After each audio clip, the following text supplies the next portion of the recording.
धन्यवाद कार्यक्रम सञ्चालक प्रेम सरलाई। आदरणीय यस कार्यक्रमका सभापति महोदय, विशिष्ट अतिथि, प्रमुख अतिथि,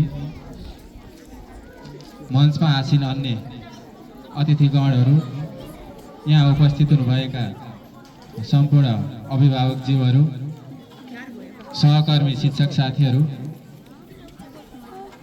र विद्यार्थी भाइ बहिनीहरू, आज हामी 2082 सालको सिद्ध माध्यमिक विद्यालयको अर्धवार्षिक परीक्षाको नतिजा प्रकाशन कार्यक्रममा उपस्थित भइरहेका छौँ र यस कार्यक्रममा यहाँहरूको गरिमामय उपस्थितिका लागि विशेष धन्यवाद दिन चाहन्छु।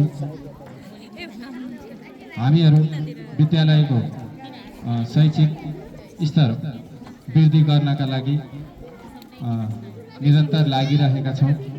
अभिभावकज्यूहरू, बुद्धिजीवी, शिक्षाप्रेमी लगायत अन्य वर्गहरूले सम्पूर्णले हामीलाई सकारात्मक रचनात्मक किसिमका सल्लाह सुझाव एवं प्रोत्साहनका कार्यक्रमहरू, त्यस्ता खालका कुराहरू हामीलाई जानकारी गराउनुभयो, सुझाव सल्लाह दिनुभयो भने हामीले त्यसै अनुसार मनन गर्नेछौँ र नतिजा त्यही अनुसार सुधार गर्ने अपेक्षा गर्दछौँ। र यो अर्धवार्षिक परीक्षा भएको कारणले यस परीक्षाले वार्षिक परीक्षाको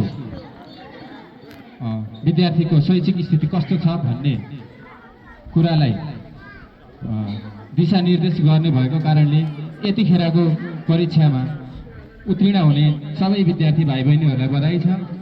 त्यसै गरी असफल हुने विद्यार्थीहरू पनि अझै समय भएको कारणले थप मेहनत गरेर वार्षिक परीक्षासम्म सबैजना विद्यार्थी भाइ बहिनीहरूले नतिजा राम्रो गर्नका लागि प्रयास गर्नुहुनेछ भन्ने अपेक्षा गर्दछौँ र हाम्रो यस नतिजा प्रकाशन कार्यक्रम सभ्य एवं भव्य बनाउन यहाँहरू सम्पूर्णले सहयोग गर्नुहुनेछ भन्ने अपेक्षा गर्दै मेरो स्वागत मन्तव्य टुङ्ग्याउँछु।